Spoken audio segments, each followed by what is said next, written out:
Hi and welcome to the Zen Supermom podcast. This episode is going to be different. It will be more for the rather advanced level moms who are not yelling at their kids anymore and who start understanding that this actually goes much bigger. Your transformation from being a stressed out, burned out, self-sacrificing, hyperachieving, controlling perfectionist victim, basically, the transformation once you clean up all of that stuff that is caused by the generational patterns of your parents, by the way, and the inability to switch your brain from alert, stress out into calm, zen, grounded, focus on finding solution, no matter how stressed out and like lack of time you're dealing with. Once you do that, there are actually much more benefits than just stop being a yelling, toxic, poisonous mom, as one mom called it yesterday, one mom who I met for an assessment call. There are much more benefits if you realize the impact of not living to please other people, to prove that you're good enough, to have the validation that you can relax for a moment and stop feeling guilty about making yourself happy. Once that is possible, like, wow, what else changes in your life? And so I want to talk about some specific examples from my own life. And of course, I'm going to add in some more from my clients recently that we spoke to. So this is going to be an episode that I'm going to invite you. Well, wouldn't it be fun if? Like, what if this was possible for you too? Just to show you what's beyond. Because so often I hear from the moms who I meet for the initial assessment calls who are asking me for help, and I'm assessing if I could help them, if the Zen Supermom program would be the answer. When I ask them what they would want instead, so okay, you're not shouting, you're not stressing under time pressure, you're not freaking out when your kids start hitting each other. So how would it look like instead? What would be the positive outcome? They even tell me, like, I can't imagine.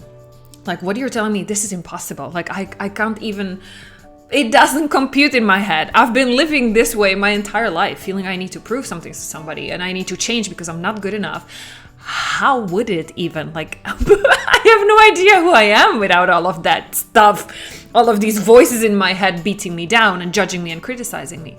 So that's why I'm doing this podcast episode, okay? If you feel intrigued, if you want to see what becomes possible beyond the first level of healing, then yeah, welcome. Let's go.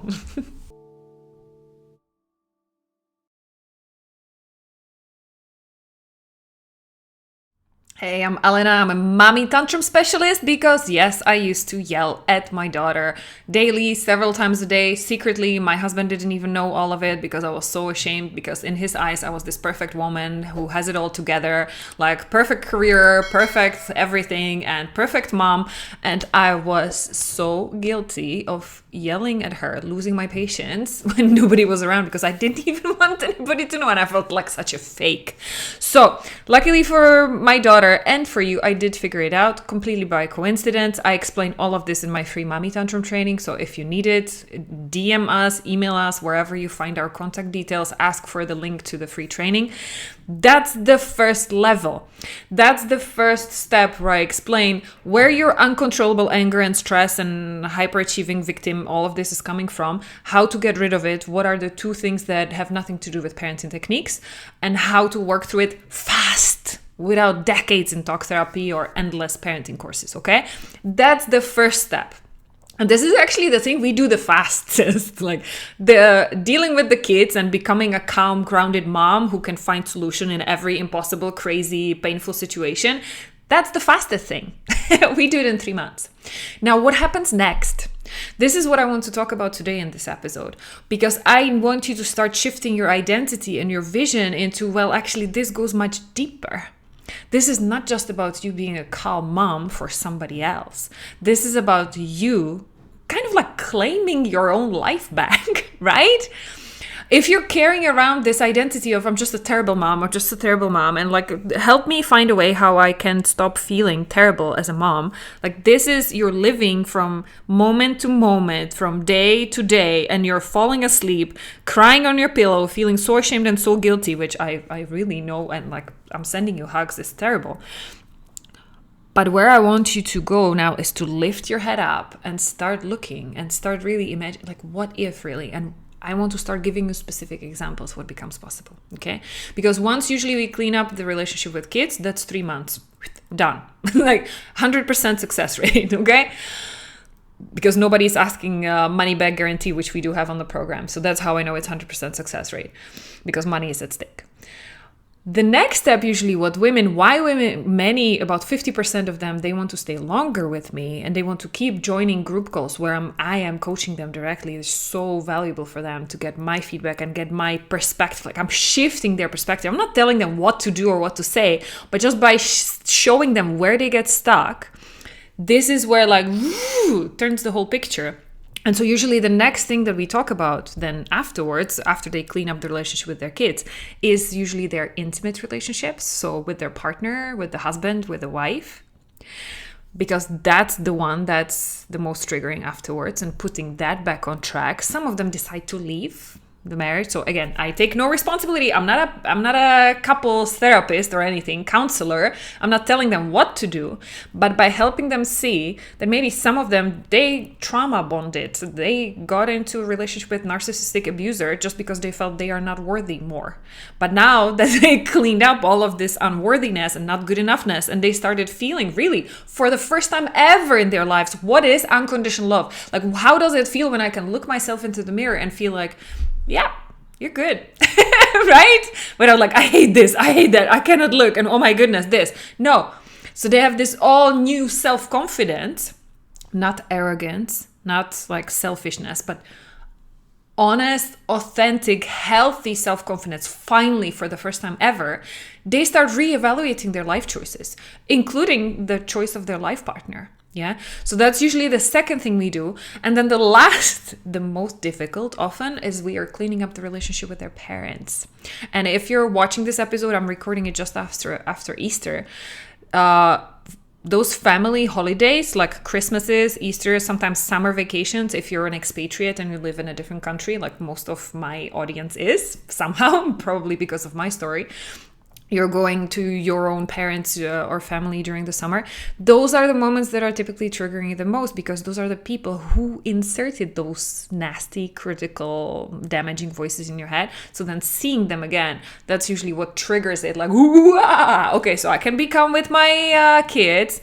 I can set boundaries or like clean up the relationship with my partner, but like being able to talk to my parents without feeling like a small girl and shrinking again and feeling so sorry for myself and blaming them for being terrible to me because I didn't deserve this. Like that's the next level. Okay. So finally coming to my story, because I want to show you a different perspective and I want to show you a specific example of what becomes possible once you stop shrinking. Okay, because I had a great opportunity and I unpacked what happened. Actually, it happened so fast. It was like within seconds, literally, that I didn't even understand what happened. And I didn't even start celebrating it as my win only after. Only after it was over. And it was so amazing. So I want to share with you. So for Easter, I went back to Czech Republic, my country of origin, and I went with my Brazilian husband who's black. And we left our 8-year-old daughter with my dad to enjoy, like they have a beautiful house on the countryside, and my daughter was so happy she can stay with grandpa because it's like special time. They see each other only twice a year for a few days, so being able to stay with grandpa, he always makes her feel like pampered and special, so that was amazing. And me and my husband, we went shopping because I'm there only twice a year, so I want to buy like special spices and food and sweets that I remember from my childhood. So I took him to a local shop. Now my dad, I didn't grow up in Prague, so it's not a big city. It's literally the opposite. I grew up in a small mountain village of only, a few thousand people. Now my dad moved in even further, closer to the mountains. There's only a few hundred people living there. So whenever they see someone of color, they are like a little bit freaking out, which we are used to by now. But so I'm always holding my husband by hand so that they understand he's with me and he's a little bit safer.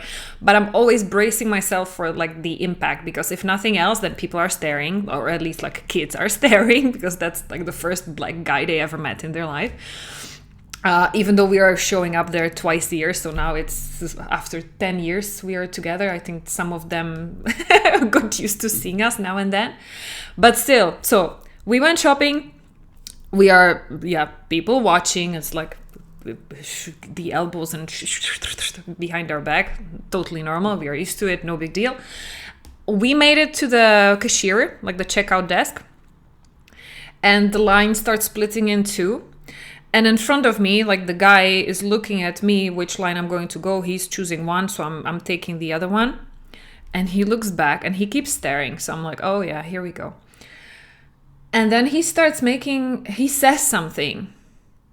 And in English, if I would translate it, and he just murmurs it, like half, not really quietly to himself because he's by himself, but not loud either. And he says something like, where did you find this smoke? The smoke guy, smoke one, something like, yeah. And so my first reaction, look, this is the fun part. So my first reaction was, I look at him to make sure like he's really talking to me. And yeah, he was staring, he was looking at me. And so I say, well, excuse me? And he laughs, excuse me. And he repeats it again, louder this time, so that it's clear. There's no doubt of what he was saying. He repeats the same thing again. Where did you find this smoke? So I look at him and I say, well, where did they find you? And he's like, ha, ha, ha, ha, ha, ha, ha, and smoke, and what is he doing here? I'm like, look, I don't know how about you, but I judge, there's a different word in Czech for that, but like evaluate, I appreciate, I judge people by who they are on the inside. And you being here drunk in the middle of the afternoon, which I caught up because as he repeated the sentence the second time, he was like, I could see it. Like, I come from family with alcoholism as a history, so I could clearly recognize by his, like, how he was slurring his words, he was drunk, clearly. So I said, in the same loudness of the voice, like, who are you to judge anybody, mister? Because I wanted to be polite. You are drunk here in the middle of the afternoon, in the middle of the store, and you are going to judge anybody by their color? Like, shame on you. And I just turned around. The lady in front of him was like, yeah, because she clearly didn't like the guy either. And that, even better, afterwards, the guy like, ha ha ha. And then he added, well, I'm from Russia and we don't have these there. And I'm like, okay, well, you know what? I didn't even reply. I didn't even turn around. Okay. And that was it. And then I just turned around to my husband, who was like with raised eyebrows because he understands some Czech, but he didn't understand all of this exchange. So I translated that to him in English, loud enough for anybody else around who understood English that they could understand as well. They could pick up the thread. And my husband was like, yeah, thank you. I'm proud of you. Thank you for having my back. And he's like, oh, I understood something like this was going on. But only later on, when I was able to process the situation, I realized why this was actually such a good thing. So first of all, one disclaimer. This is not an advice for you on how to stand up to bullies. Okay, I would not recommend doing this if you're standing against a guy who's taller than you, who looks aggressive, who looks pissed, and who potentially has a gun or a way to hurt you. Like, I'm not inviting you to be aggressive and cocky and get into fights and provoke people. Okay. But what I realized, and this is partially like this part of the win that I unpacked from this, my assessment was sharp.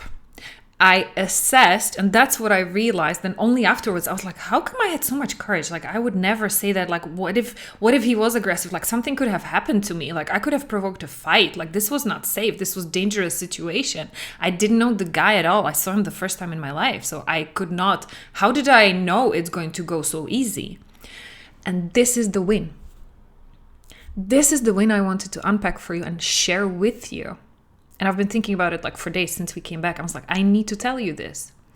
Because this is the intuition. This is you tapping into your gut feeling and being able to know how to stand up for yourself in a safe way. And knowing it within a split second without having to think about it, overanalyze, without regretting afterwards, like, oh, I should have said this, and thinking about it for days. Like, this was a better way of saying, and like torturing yourself. Oh, I didn't say this, and this would have been better. No. This is what becomes possible once you heal all of your generational, like childhood patterns.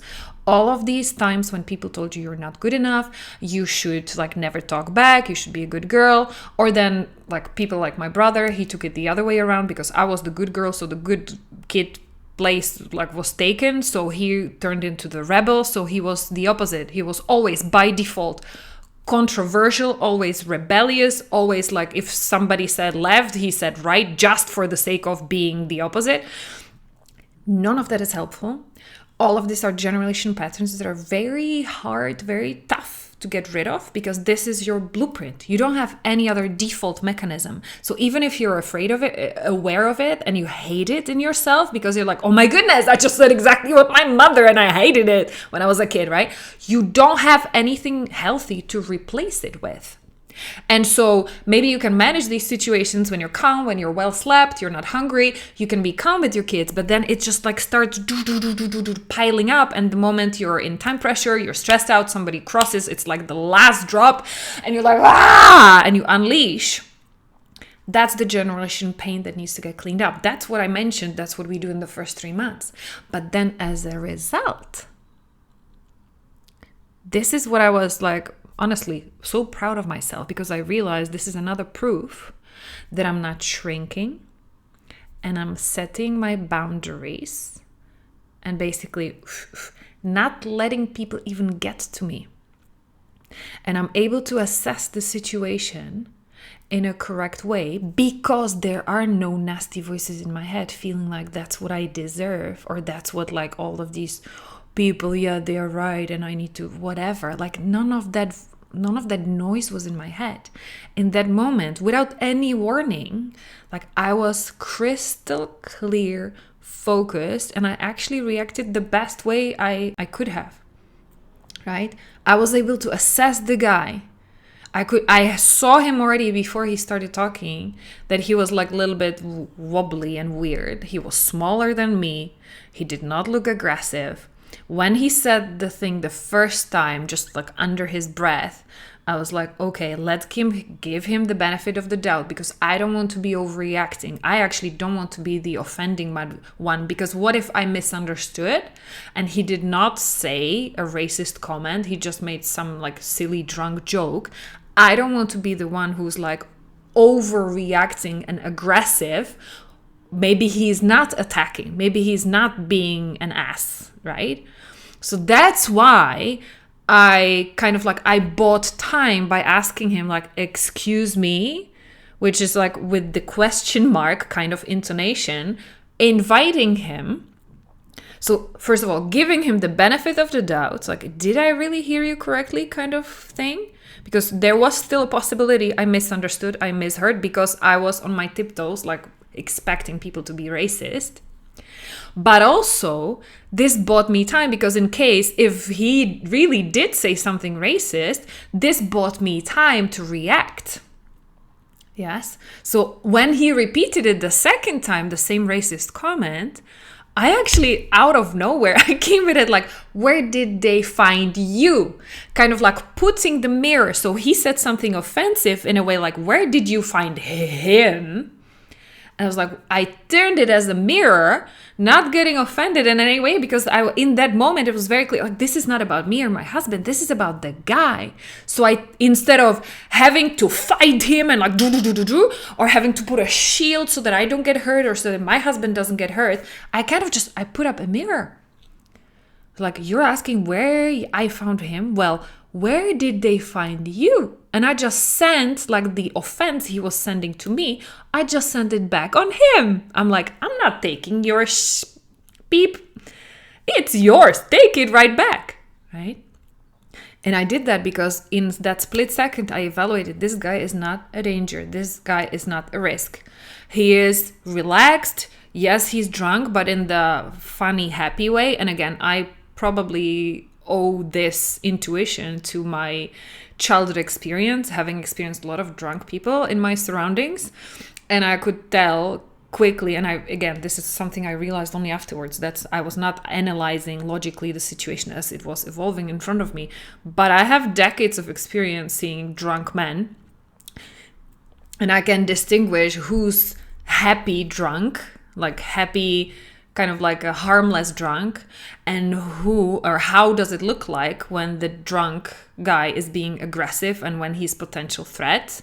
And I can spot that, right? So only thanks to that, probably years of my childhood survival instinct kicked in, I could see this guy was a happy drunk, okay? I would have not reacted this way if my intuition evaluated the situation as like, this is potentially dangerous, let's rather stay safe. Then it would have developed differently. But again, this is why it's a win. Because I was clear-headed enough to understand this is not about me. I'm not the one being attacked, not even my husband. This is all about that guy. And so the best way to do is to put up a mirror. And that's the best way how to set the boundary and how to just let him know, like, okay, you might think this is funny, but actually the joke is on you. And I'm not touched about any of this. It's like, live your life, and like, this is mine and this is my wall, basically, and you're not cracking it in any way. Okay. So that's why I want to share this with you, because so often people ask me like, what are boundaries and how does it feel like? And so often in my past, I was struggling between letting people roll over me, because that's what my mom used to do. And again, if you hear anything from my story and me and my mom and everything, I love her. She already passed. So I had to work through all of this only after she died, which is, by the way, it is possible. Even if your parents are already gone, you can work through this. What's possible is that you can start, you will never forget what happened, but you can forgive them whenever you're ready. And you can feel compassion for them because you understand that only hurt people hurt others. So there's probably even more that happened to them as they were kids, and they didn't never get the chance to clean that up while you do. So only this became possible because I cleaned up all of this. I was not shrinking, because those were my two reactions. I would either shrink, as my mom would roll over me, because she was high demanding, perfectionist, controller, super mom, like literally super mom in any possible way. And she was demanding nothing less from me. So I felt constantly having to get better because the bar kept raising and I was never quite good enough to reach it. So my first reaction in my childhood would be to shrink. And when I got in my teenage years, I started speaking back, of course, a little bit, but that always, like, I never got slapped physically, but it was more like the emotional slap, kind of like, who do you think you are? With her emotional, like her facial expression as well. So sometimes it was even non-verbal, but it was even worse because I can still see that face in my mind, like it's engraved, right? So that would be my initial reaction. And then, because I kind of like had to fake the confidence in my professional life, so then I often got feedback in the corporate world because I was applying like the same mechanisms that I had the same strengths as my mom had, the ambition, the ability to organize things, lead things, like not being afraid, like having the courage to lead, take the responsibility and like spearhead something, take the risk and take the people with me. So I had these skills, but also I had my mom's trauma coping mechanisms, like the hyperachiever, controller, perfectionist. So I was putting the tasks first and people like kind of like, yeah, just like go and do it.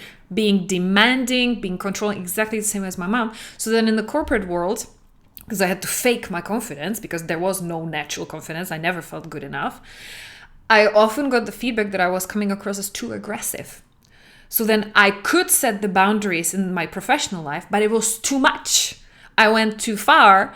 And because I was disregarding myself and my emotions, I was disregarding other people's emotions and their needs.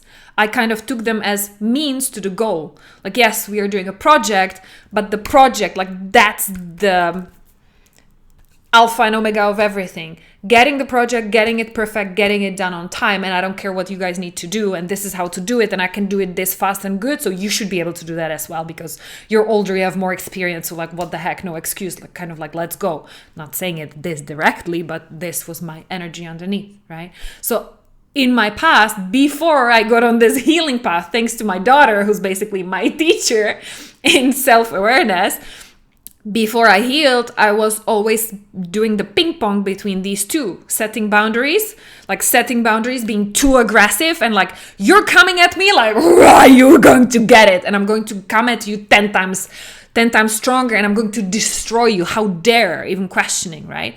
That was the aggressive one. If I didn't want to be the shrinking one, which is usually what I was in relationships, in intimate relationships, I was the one who would shrink. And I would kind of like beg for attention. I would beg for love. And I would feel I have to prove it. Yes? So again, fake confidence on the inside, on the outside. But then inside, I feel like, oh my goodness, like I have to change. I have to be the chameleon. I have to be who people want me to be. Otherwise, they will not love me. They will leave me. So this was like no boundaries, nothing. And then in the professional life, like, here, don't you dare, right? So why this story actually is so important for me as a proof and why I'm so excited about it, because this is perfect point to illustrate the healthy way of setting boundaries without letting other people's traumas, emotions and everything affect you. As an example, yeah? And we have tons of other examples just coming out of Easter. Like we had so many moms who were putting their kids with their parents for holidays or who were coming over to visit their parents. And I was just like reading the Facebook posts in our client group in the last days. And I was just like, I was so proud of them. It works. It works. It works. And so all these stories of like, oh my goodness, if I would have thought that I didn't even want to come here, and now I'm so happy I did, and I was able to keep my boundaries with my mom and my brother, or another mom who had to take her daughter out of her parents, out of her mom, because her mom was actually doing the same like trauma vomit over to her daughter, her granddaughter. And so the mom just took her out. Like, no, you're not going to call my daughter names. You're not going to blame her for having emotions. You're not going to like put your inability to manage your own emotions and stress. You're not going to blame my daughter for that, just like you did to me. So no, I'm taking her out. She was supposed to be here the whole week. You can't handle her. So no, I'm coming to take her. It's like, no, right? So this is what generational trauma breaking actually looks like in real life. Those are a few examples that are possible. And I just wanted to share them with you, like in specific ways, because I want to plant that as a seed in your brain. What is it? What are the situations that are bothering you? Where do you feel like you fully realize you should be standing up for yourself? You should be setting boundaries with some natural consequences, right? And if it's with people from the outside, but usually what hurts us the most is the people who are closest to us, the loved ones. So is it about boundaries with your kids? Is it about your partnership, like your marriage? Is it your parents? What is it? If you would imagine it is possible for you to break those generational patterns of shrinking or then being too aggressive, what would become possible for you? Because this is the identity shift I want to encourage you to start doing. You're not just a mom. You're absolutely not a terrible, poisonous, toxic mom. The fact that you realize there's something going on with you and it's underneath all of these surface, like this is not just about learning some parenting script so that your kids stop triggering you. You understand, if you're listening, and especially if you're here with me in this podcast episodes for so long, you understand it is much deeper and it does start with you. Not to point fingers, not to blame you for anything. It is not your fault. This is the curse of the generational thing. Your parents did the best they could with what they knew, just like you are now doing the best you can.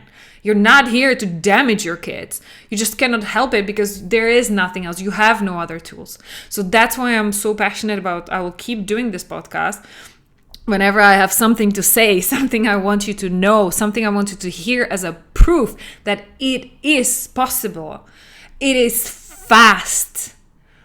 It doesn't take much. All it takes is that you listening to that part of you. Because yes, there will be lots of skeptical voices telling you blah, blah, blah, blah, blah. But there is also a part of you who believes and who's curious, like, what if? what if I could heal too? What if I'm not broken beyond fixing? What if I could come to this point when I can actually look into the mirror and be happy what I see with who I see? What if I could come to a point when suddenly I'm in a stressful situation and people are like attacking me or making comments, and I can actually put the mirror and understand that I can go through this interaction unharmed and without harming anybody else, right? What if you could do that too? That's what I want to leave you with. I want you to start looking beyond just what happens tonight or tomorrow morning or this weekend. I want you to start thinking long term. Where are you headed?